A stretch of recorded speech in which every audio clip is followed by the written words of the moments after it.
지금으로부터 약 70여 년 전 1948년 5월 14일 예루살렘 옆에 텔아비브 박물관에서 오후 4시에 벤구리온이 두루마기를 쫙 핍니다. 그리고선 우리는 유대인의 역사적이며 본질적인 권리와 유엔 안전보장이사회의 결정에 따라 이스라엘이라 불리는 국가를 팔레스타인에 세울 것을 선언한다. 불과 15분 만에 독립선언으로 2000여 년 만에 중동 팔레스타인 지역에 이스라엘은 세워진 것입니다.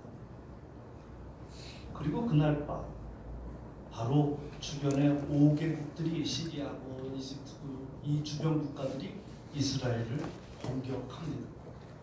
그렇지 않겠습니까? 2000년 전에 떠난 민족이 내 땅이라고 돌아왔으니 그 주변에 있는 국가들이 기가 막히죠. 사방으로부터 공격을 받았음에도 불구하고 싸울수록 이스라엘은 영토가 넓어지는 거예요.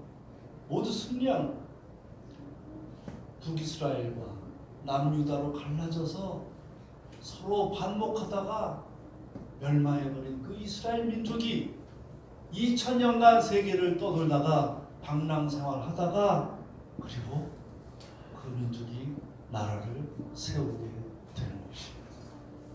도대체 그 무엇이 그 오랜 세월을 세계를 떠돌며 유랑자 생활을 하면서 가정 고난과 핍박을 받았던 그 민족이 끝까지 하나 되게 만들게 했으며 나라를 세우게 되었을까요? 오늘 성경 이사야서는 이사야 선지자가 주로 활동했던 남유다의 예루살렘에서 약 2500년 전에 쓰여집니다.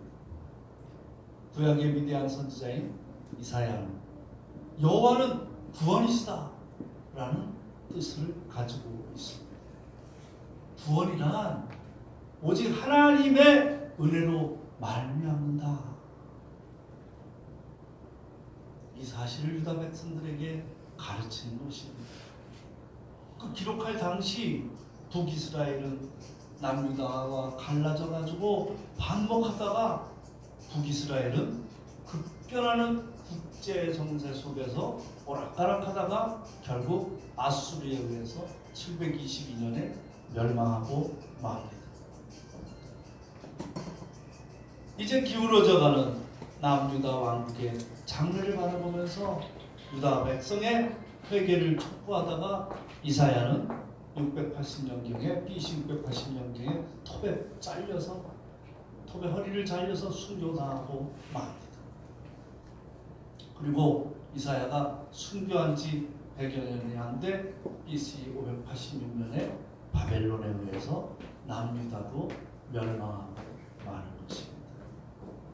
이사야는 백성들에게 끊임없이 우상숭배하지 마라, 영적 타락, 부도덕함을 꾸짖으면서 회개하지 않을 경우 너희 망한다 하고 경고했던 것입니다. 이사야서는 총 66장으로 되어 있는데 오늘 말씀 40장부터 39장까지는 계속 경고합니다. 너희들 이러다가 망한다. 근데 40장에 넘어오면서 너희는 위로하라, 내 백성을 위로하라고 시작을 합니다. 이사야서 40장 1절에서 2절 말씀을 함께 읽겠습니다. 시작. 너희 하나님이 이르시되 너희를 위로하라, 내 백성을 위로하라. 너희는 예루살렘의 마음에 닿도록 말하며 그곳에게 외치라. 그 노역의 때가 끝났고 그 죄악이 사함을 받았느니라. 그 모든 죄로 말미암아 여호와의 손에서 벌을 내가 받았느니라 했으리라 하시니라. 너희 하나님이 말씀하시기를 위로하라, 내 백성을 위로하라고 시작합니다. 남유다 왕국이 멸망해서 바벨론 포로 생활에 그 고통이 닥칠 것이다. 그런데 그 이유는 뭐냐? 네가 나와의 관계를 깨트렸기 때문일 것이다. 하나님과의 정상적인 관계를 깨트렸다. 끊임없이 유다 백성의 그 참된 번영과 축복을 이야기하면서 너희들이 그 축복을 받으려면 선민, 너희들은 선택된 민족인데도 불구하고 하나님과의 관계를 회복시키지 못하고 네 멋대로 우상숭배하고 도덕적으로 타락해 가는구나. 오직 하나님만 의지해야 함에도 불구하고 세상 돌아가는 곳에 현혹돼서 주변 열광을 의지하고 있지 않느냐. 그러면서 결국 바벨론 포로까지 될 것이라고 이야기하는 것입니다. 그런데 오늘 너희 70년 포로 생활 그 가슴 아픈 사건에도 너희들의 선조와 맺었던 하나님과의 언약 관계는 내가 파기하지 않겠다고 이야기하는 것입니다. 그러므로 오늘 얘기하는 것, 이제 노역의 때가 끝났고 내 죄악이 사함을 받았느니라 선포하는 거예요. 사랑하는 여러분, 어떤 어려움을 겪더라도 결국 내 죄를 사함받았다고 오늘 말씀하시는 것입니다. 고통의 시간은 끝났다. 너를 대신해서 예수님께서 십자가에 매달려 죽으시고 그 죽으심으로 내 죄를 지불함으로 인해서 너는 구원받았다. 예수님의 부활하심으로 구원받았다고 오늘 말씀하시는 것입니다. 왜? 너를 택했기 때문이다. 이사야서 4장 41장 10절의 말씀을 보면 두려워하지 말라. 내가 너와 함께 함이라. 놀라지 말라. 나는 내 하나님이 됨이라. 내가 너를 굳세게 하리라. 참으로 너를 도와주리라. 참으로 나의 의로운 오른손으로 너를 붙들리라. 아멘. 오늘 말씀하시는 것입니다. 하나님은 성경을 보면 끊임없이 두려워하지 말라는 말씀을 반복하고 계십니다. 왜 그럴까요? 우리는 살아가면서 끊임없이 두려움이 생기기 때문입니다. 무엇가 두렵습니까? 미래가 불안하기 때문입니다. 과연 어떻게 될까? 갓난애들은 두려움을 모릅니다. 아기가 두려움을 알아가지고 무슨 이러지 않습니다. 아기들이 우는 거는, 아이들이 울어대는 거는 그 두려움은 두려움 때문이 아니라 자기가 뭐가 필요해서 우는 거예요. 배가 고파서 우는 거예요. 그런데 점점 자라면서 환경이 바뀌면서 점점 자기 모든 세상은 자기를 위해서 존재하는 줄 알았더니 그렇지 않은 것을 느끼기 시작하면서 두려움이 생기고 두려움이 커지는 거예요. 이 두려움이 극심해지면, 더 커지면 공황장애까지 가는 것입니다.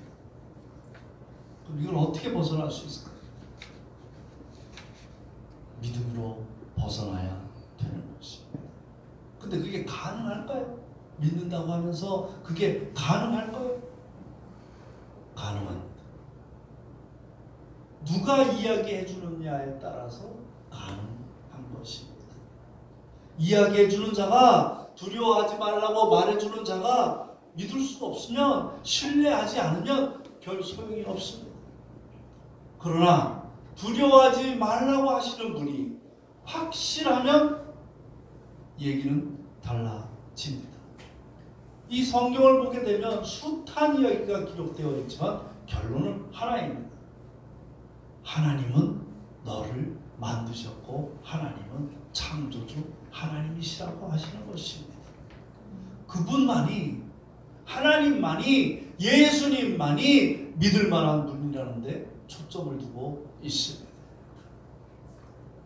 왜 그럴까요? 하나님은 먼저 약속을 깨시는 분이 아니기 때문입니다. 언제든지 약속을 깨는 자들은 인간이었습니다. 사람이었습니다. 사사기를 보면 기가 막혀요. 그냥 계속 하나님께서 경고하심에도 불구하고 약속하고 또 그 약속을 우리가 깨고 그리고 얻어 터지고 얻어 맞고 그리고선 다시 하나님 앞에 와서 잘못했다고 정신 차리고 그리고 또 깨고 그것의 연속인 게 사사기예요. 그것이 바로 우리들이에요. 그렇지만 하나님은 계속 알면서도 속아주면서도 또 기회를 주시는 것입니다. 그 하나님을 오늘 만나시기 바랍니다. 아멘. 내가 너를 굳세게 하겠다. 진정으로 너를 도와주겠다. 의로운 오른손으로 너를 붙들어 주마. 두려워하지 말라. 하나님은 끊임없이 돕지 못해서 안달인 거예요. 아니 어느 부모가 자녀들 때문에 속을 끓이지 않겠습니까? 저도 참 속을 많이 끓였거든요. 그런데 오늘 이런 날도 오는 겁니다. 사랑하는 여러분, 하나님께서는 끊임없이 우리를 사랑하고 계십니다. 하나님께서 우리들이 끊임없이 하나님의 말씀을 듣지 않고 끊임없이 자기 멋대로 할 때 하나님은 그 부모님의 마음처럼 아픔을 갈수록 크게 느끼게 됩니다. 결국 그리고 하나님께서는 내 자녀를 괴롭힌 그 자들을 심판하고 계시는 것입니다. 사랑하는 여러분, 이제 여러분 앞에는 새로운 길이 준비되어 있고 펼쳐지고 있습니다. 지금까지의 삶이 어쨌다. 지금까지의 삶이 얼마나 고통스러웠다. 감당하지 못할 마음의 상처를 겪었던 육신이 힘들고 어려워도 오늘 말씀하시는 것입니다. 내 하나님이 되리라. 너를 굳세게 하리라. 참으로 너를 도와주리라. 아멘. 이사야서 40장 3절에서 5절 말씀을 함께 읽겠습니다. 시작. 외치는 자의 소리여 이르되 너희는 광야에서 여호와의 길을 예비하라. 사막에서 우리 하나님의 대로를 평탄하게 하라. 골짜기마다 도두어지며 산마다 언덕마다 낮아지며 오르지 아니한 곳이 평탄하게 되며 험한 곳이 평지가 될 것이요 여호와의 영광이 나타나고 모든 육체가 그것을 함께 보리라. 이는 여호와의 입이 말씀하셨느니라. 아멘. 오늘 이사야는 시공을 초월해서 자기가 살던 시대 이후에 한 600년 후에 오실 예수님을 계속 암시하고 있는 것입니다. 너희는 주의 길을 준비하라. 오실 길을 곧게 하라. 세례 요한이 유다 광야에서 전파하여 말하되 회개하라. 천국이 가까워졌느니라고 하셨던 그 말씀을 이사야는 이야기하는 것입니다.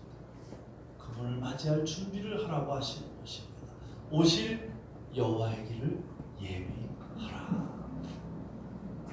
여기서 사막이라는 곳은 어떤 곳입니까? 죽음의 땅이에요. 예전에 사막은 그야말로 사막으로 한번 들어가면 살아나올 수가 없었습니다. 그 사막의 땅을 하나님께서 평탄하게 하겠다고 하시는 것입니다. 너희들에게 죽음의 땅, 심판의 땅을 벗어나 여호와 하나님께서 찾아오셔서 평탄케 할 것이니 준비하라고 말씀하시는 것입니다. 사랑하는 여러분, 여러분들은 이미 구원을 받은 자들입니다.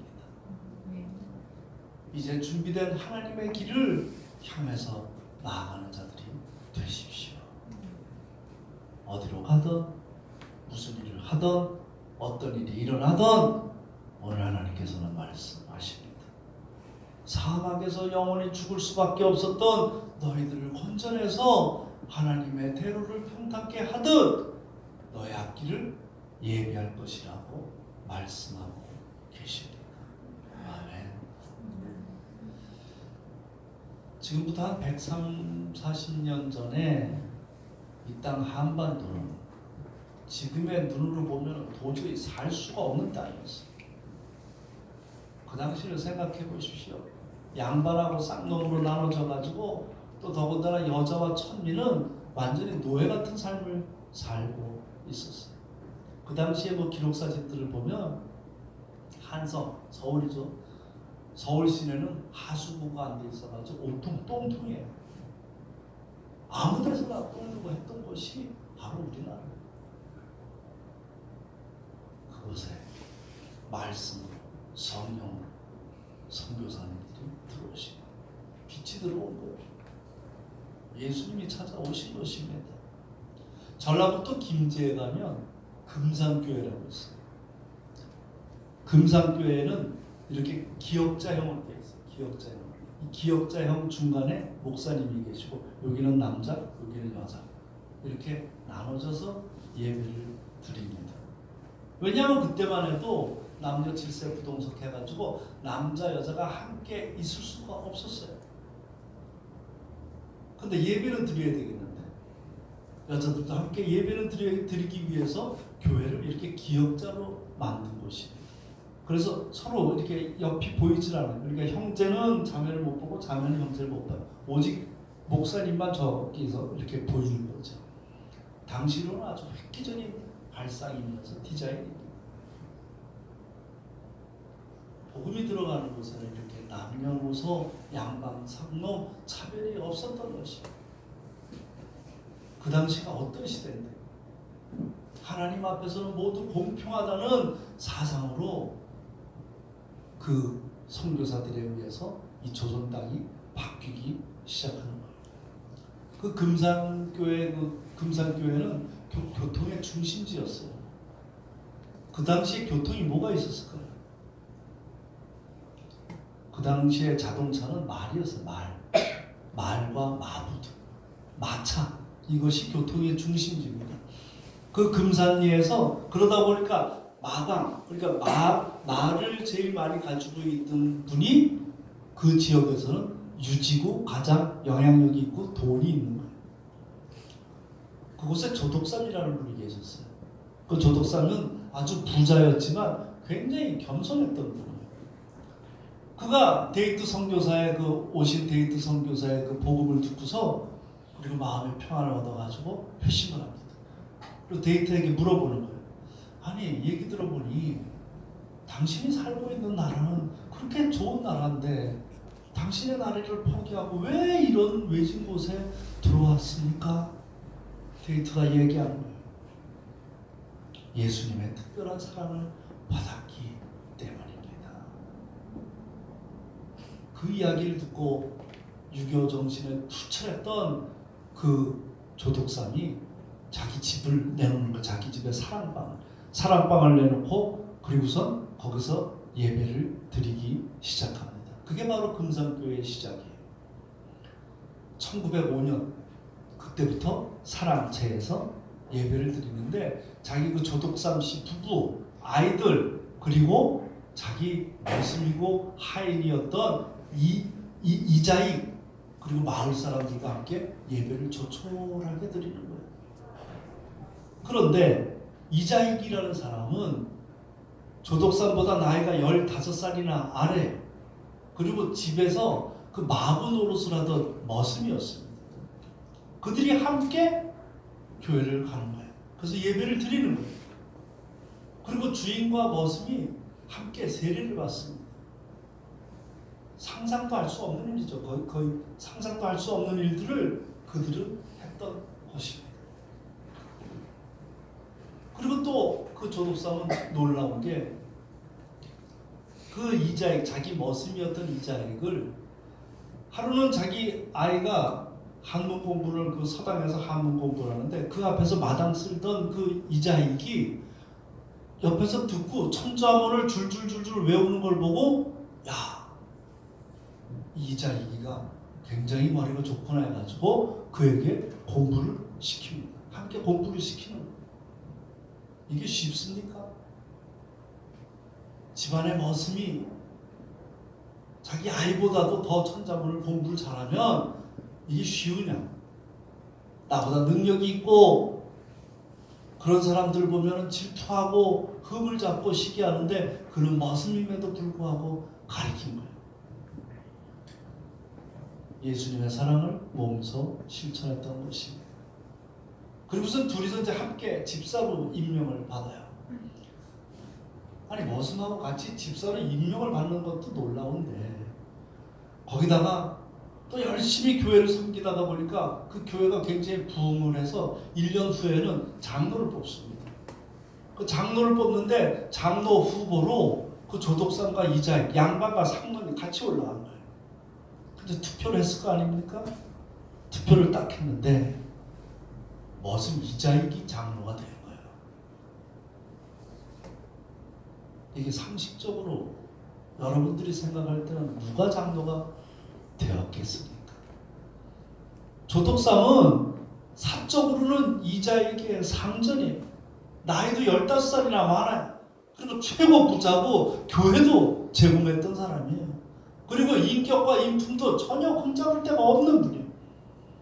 그런데 결과가 나왔는데 누구도 예상하지 못한 결과가 나온 거예요.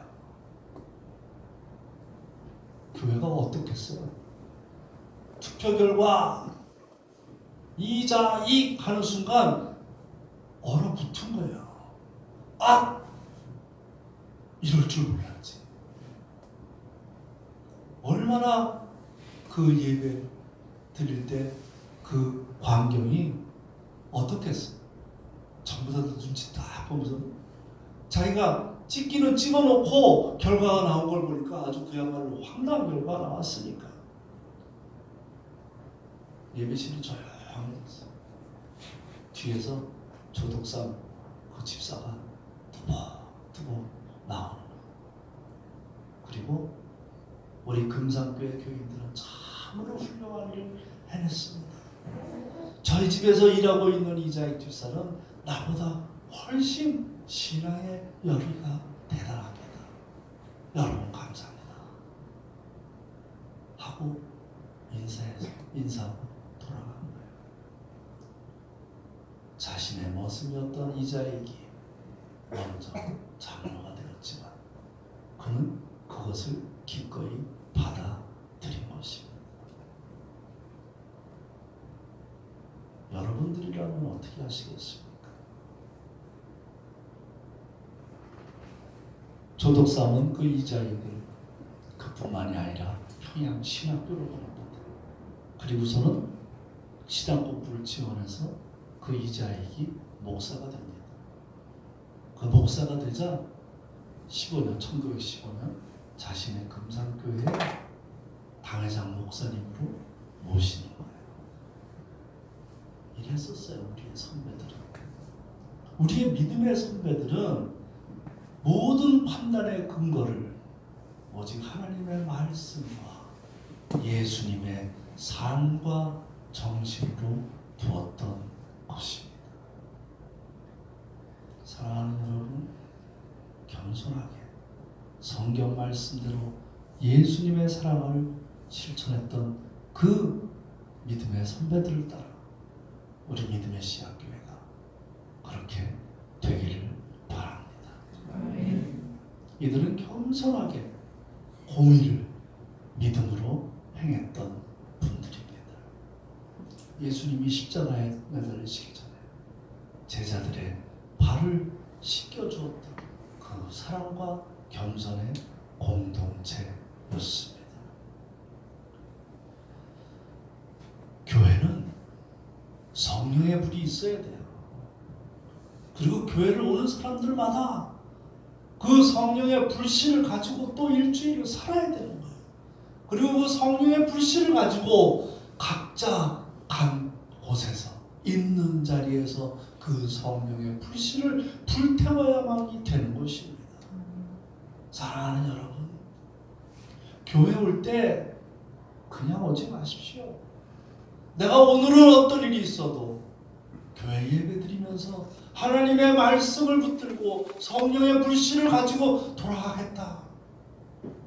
그리고 그 성령의 불씨를 곳곳에 예수님의 그 사랑과 복음을 전하는 여러분들이 되기를 바랍니다. 아멘. 이사야서 40장 6절에서 8절 말씀을 함께 읽겠습니다. 시작. 말하는 자여 주여 이르되 외치라. 대답하되 내가 무엇이라 외치리까. 이르되 모든 육체는 불이요 모든 아름다움은 들의 꽃과 같으니 푸른 마르고 꽃이 시들면 여호와의 기운이 그 위에 불리라. 이 백성은 실로 뿌리로다. 푸른 마르고 꽃을 시드나 우리 하나님의 말씀은 영원히 서리라. 아멘. 사랑하는 여러분, 육체는 풀이요 아름다운 들의 꽃입니다. 이 땅에 존재하는 모든 것들은 결국 소멸을 향해서 가고 있는 거예요. 다 없어지는 거예요.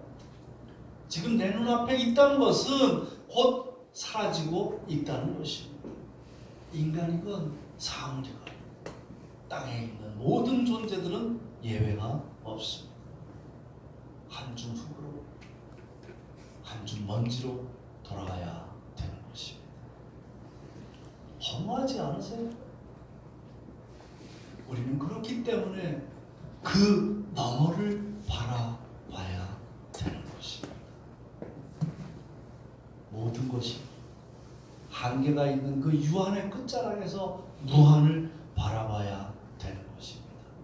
오직 인간들만이 그 두 시간에 그 함께 머무를 수 있습니다. 오늘 이스라엘이 바벨론에서 신음합니다. 포로로 끌려간 곳에서 말할 수 없는 고난을 겪습니다. 그들은 비명을 질렀고 그 비명을, 그 기도를 하나님께서는 들으셨습니다. 고난 가운데 부르짖습니다. 하나님 어디 계십니까? 하나님 도대체 이 민족에게 나에게 왜 이런 고통을 주십니까? 그들이 그 고통 속에서 인생의 끝자락에서 하나님 절대자를 찾습니다. 하나님을 찾는 것이 구원의 시작입니다. 하나님께 매달리는 것이 구원의 안내인 것입니다. 하나님께서는 오늘 대답하십니다. 너희들의 노역의 때가 끝났고 죄악이 사함을 받았다. 아멘. 사랑하는 여러분, 하나님은 사람을 살리는 것 외에는 관심 없습니다. 주저앉아 있는 사람, 일으켜 세우는 일과 어둠 속에 있는 사람, 빛으로 인도하는 일만이 하나님께서는 관심이 있으십니다. 그분을 만나면 힘이 생깁니다. 그분을 만나면 꿈이 생기는 거예요. 그분과 동행하면 지치지 않는 것입니다. 왜 그럴까? 그분이 내 아버지이시기 때문입니다. 사랑하는 여러분, 오늘 하나님께서, 아버지께서 내 아버지라고 고백하는 시간이 되기를 바랍니다.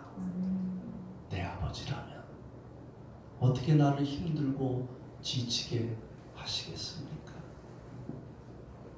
그분과 함께 있는 것이, 함께 걷는 것이 소망인 것입니다.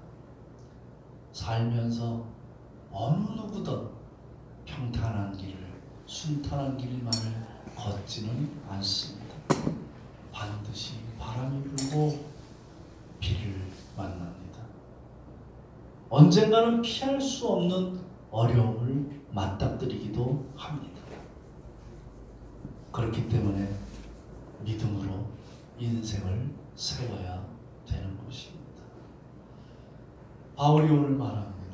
선을 행하다가 낙심하지 말라. 때가 되면 반드시 이룰 것이라고 이야기하는 것입니다. 악이 원하는 것은 내가 넘어져서 다시 일어나지 못하게 만드는 것입니다. 믿음은 넘어지지 않는 것이 아니라 다시 일어날 수 있는 힘인 것입니다. 아멘. 유대인을 다시 살릴 수 있었던 힘은, 유대인을 다시 2000년 동안 떠돌면서 살다가 나라를 세우게 할 수 있었던 힘은 바로 선택된 민족이란 믿음 위에, 영원한 말씀 위에 뭉쳐진 하나의 공동체로 견뎠기 때문입니다.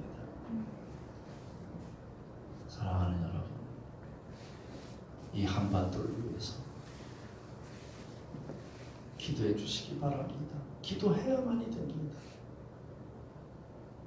북이스라엘과 남유다가 갈라져 있었음에도 그들 되게 만들었던 것은 바로 신앙의 공동체였습니다. 우리 믿음의 씨앗, 신앙의 공동체가 하나가 되어 하나님의 말씀을 듣고 성령 충만한 가운데 오직 하나님만을 바라보며 이 나라를 위해 기도하고 내 직장을 위해서 기도하고 내 가정을 위해서 기도하는 믿음의 씨앗 공동체 되기를 바랍니다. 아멘. 기도하겠습니다. 이 말씀을 가지고